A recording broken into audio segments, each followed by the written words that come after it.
അതിമനോഹരവും മനസ്സിൽ തട്ടുന്നതുമായിട്ടുള്ള ഒരു അനുഭവം പ്രിയങ്കയുടേത് ഞാൻ വായിക്കുകയാണ്. എല്ലാവരും കേൾക്കട്ടോ. നമസ്കാരം ശ്രീകാന്ത് സാർ. ഞാൻ പ്രിയങ്ക, കൊല്ലത്തു നിന്നാണേ. കുറച്ചായിട്ട് ഞാൻ ത്രിമധുരം കേൾക്കുന്നു. അതുവരെ കണ്ണനോട് അത്ര അടുപ്പമില്ലായിരുന്നു. പക്ഷേ ത്രിമധുരം എന്നെ കണ്ണനിലേക്ക് കൂടുതൽ അടുപ്പിച്ചു. സാർ, ഞാൻ ഒരുപാട് സങ്കടത്തിൻ്റെ നടുവിൽ വളർന്ന ഒരു കുട്ടിയായിരുന്നു. അമ്മയ്ക്ക് സുഖമില്ല, അച്ഛന് കൂലിപ്പണി, കിട്ടുന്ന കാശ് കൊണ്ട് അങ്ങനെ ജീവിച്ചു പോകുന്നു. എൻ്റെ മനസ്സിലുണ്ട് എങ്ങനെയെങ്കിലും ഒരു ജോലി വാങ്ങണം, അച്ഛനെ ഹെൽപ്പ് ചെയ്യണം. സാർ, എനിക്ക് 27 വയസ്സുണ്ട്. ജോലി കിട്ടിയിട്ട് മതി കല്യാണം എന്ന് എൻ്റെ ആഗ്രഹം. PSC പഠിക്കുന്നു, പക്ഷേ ലിസ്റ്റിലൊന്നും വരുന്നില്ല. കഴിഞ്ഞ വർഷം ഞാനൊരു 1 ഇയർ PGDCA കോഴ്സ് പഠിച്ചു. റിസൾട്ട് വന്നു കേട്ടോ, ഫസ്റ്റ് ക്ലാസ്. അപ്പോഴും എൻ്റെ ഉള്ളിൽ സങ്കടം, ജോലിയില്ലല്ലോ. കല്യാണ ബ്രോക്കർമാർ വീട്ടിൽ വരുന്നു, തകൃതിയിൽ കല്യാണം നോക്കുന്നു. ഞാൻ തീർത്തും പറഞ്ഞു, ഇപ്പോൾ എനിക്ക് കല്യാണം വേണ്ട. അച്ഛൻ എന്നെ ഒരുപാട് വഴക്ക് പറഞ്ഞു. സഹിക്കാൻ വയ്യാതെ ഒരു ദിവസം ഞാൻ ആഹാരം കഴിച്ചില്ല, ഒറ്റ കിടപ്പ്. ഞാൻ ഒരുപാട് കരഞ്ഞു, കണ്ണനെ വിളിച്ച് കരഞ്ഞു.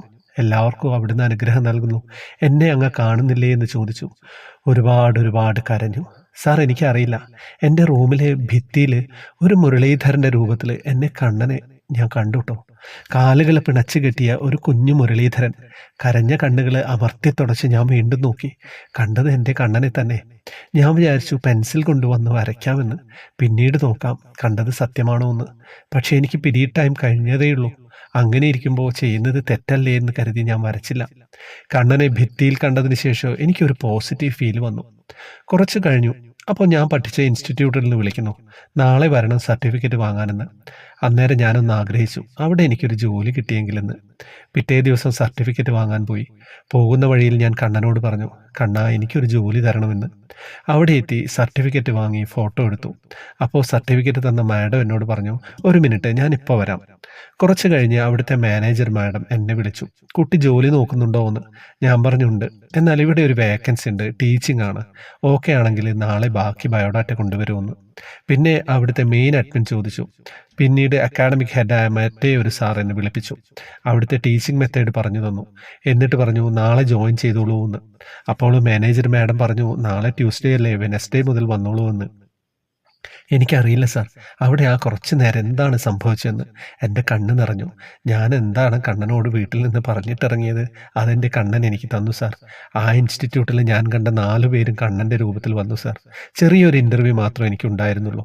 ഞാൻ ക്വാളിഫൈഡായി, ജോലിക്ക് ജോയിൻ ചെയ്തു.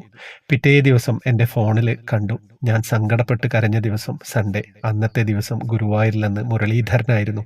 അതും കൂടിയായപ്പോൾ എനിക്കറിയില്ല, എൻ്റെ കണ്ണൻ എൻ്റെ കൂടെ തന്നെ ഉണ്ടായിരുന്നു. ഇപ്പോൾ ഞാൻ ഹാപ്പിയായി ജോലി ചെയ്യുന്നു. 6 മാസമായി ജോലിക്ക് കയറിയിട്ട്. ഒരു തവണ മാത്രമാണ് ഞാൻ ഗുരുവായൂരിൽ വന്നിട്ടുള്ളത്. ഇത്രയും പെട്ടെന്ന് എനിക്ക് എൻ്റെ ഗുരുവായൂരപ്പനെ കാണാൻ സാധിക്കണേ എന്ന് പ്രാർത്ഥിക്കുകയാണ്. എൻ്റെ കണ്ണനെ എൻ്റെ ജോലിയുടെ പങ്ക് സമർപ്പിക്കണം. സാർ, ഒരുപാടുണ്ടെന്നറിയാം. എത്ര ചുരുക്കിയിട്ടും എൻ്റെ ഈ അനുഭവം ഇത്രയും ഉണ്ടായിരുന്നു. എൻ്റെ ജീവിതത്തിലെ ഈ വലിയ കണ്ണൻ്റെ അനുഗ്രഹം ഒന്ന് വായിക്കണേ സാർ. എന്താ കഥ, എത്ര മനോഹരമായിട്ടുള്ള അനുഭവമാണെന്നറിയോ. ഞാൻ വളരെ ടെൻഷനിലൊക്കെ ഇരിക്കുമ്പോഴാണ് ഈ കുട്ടിയുടെ മെസ്സേജ് കണ്ടത്. ഒരു മെമ്പർഷിപ്പ് എടുത്ത് വന്നതല്ല.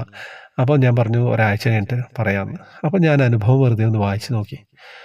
അപ്പോഴാണ് എനിക്ക് തോന്നിയത്, ഇത് ഞാൻ പെട്ടെന്ന് തന്നെ പറഞ്ഞേ പറ്റുള്ളൂ എന്നുള്ളത്. അതുകൊണ്ട് നേരെ എടുത്ത് അവരോട് പറഞ്ഞു, ഇത് നാളെ തന്നെ പറയാട്ടോ. അങ്ങനെ ഒരുപാട് അനുഭവങ്ങളുണ്ട്. എൻ്റെ സമയക്കുറവും എനിക്ക് വായിക്കാനുള്ള ബുദ്ധിമുട്ടുകളും ഒക്കെ കാരണം നീണ്ടു പോവുകയാണ്. അതുകൊണ്ട് ഞാൻ മെമ്പർഷിപ്പ് എടുക്കുന്നവരുടേത് ഞാൻ പെട്ടെന്ന് തന്നെ വായിക്കാൻ ശ്രമിക്കുന്നത്. അങ്ങനെയൊക്കെയാണ്. എന്താ കഥ, ഒന്നും പറയാനില്ല. വാട്സപ്പ് ഗ്രൂപ്പിലേക്ക് വരാം, ജോയിൻ ബട്ടണിലൂടെ വരിക. ഫേസ്ബുക്കിൻ്റെ കമൻറ്റ് ബോക്സ് ഡീറ്റെയിൽസ് ഉണ്ടാവും. എന്നിട്ട് മാത്രം അനുഭവങ്ങൾ അയക്കുക കേട്ടോ. ഹരേ കൃഷ്ണ.